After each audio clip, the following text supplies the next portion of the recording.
cabdirasaaq cusmaan cabdi oo ku magac dheer murshid shalay way kaga duwan tahay maanta kadib markii hay-adda alfa trust ay u istaagtay in ay wax ka beddasho ganacsigiisa.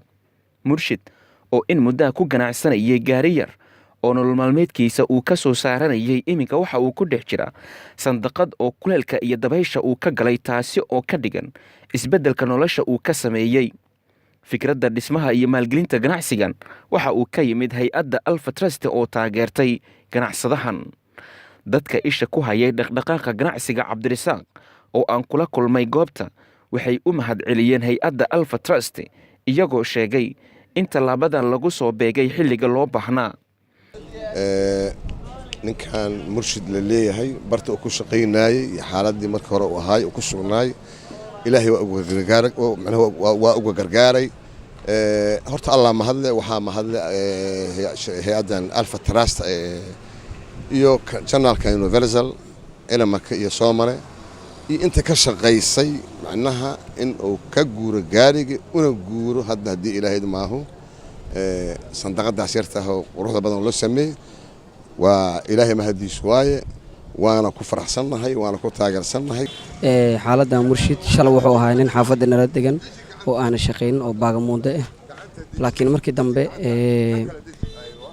dambe waxaan go'aansanay in dhalinyarada xaafadda daanaha inaan miis u abaabulno. kabacdi miiskii markaan u abaabulnay shaqo bilaabay, nin shaqaysana uu noqday. alxamdulilah ilaah waxaa u soo baxsheeyey niman universal ah oo tacaawunay oo miiskan u sameeyey. ilaahayna anagana waa la garab balna, asna waa nin fiican maasha allah. hay-adda alfa trust ee shaqada aan bilowday ilaa haddana ku guda jirto aadaan ugu mahad celinaynaa. cabdirasaaq waa nin iska dhagool ah oo iskaga shaqaysanaya gaari oo iskaga mudmoodayo. kadib markaad ilaahay wuxuu u saqiray in oo dukaan oo habaysto oo dad ay la garab qabteen oo muslimiin ah, in la isku garab qabtane taas waa wax weyn ah. qofka dhagool ha ahaado ama dhib ama ha iska ahaado qof iska caadi ah, qofka waa in la garab qabtaa. qofka hadduu mar oo qof shaqaysanaya uu yahay oo karti uu leeyahay, qofkaas waa in la garab qabtaa.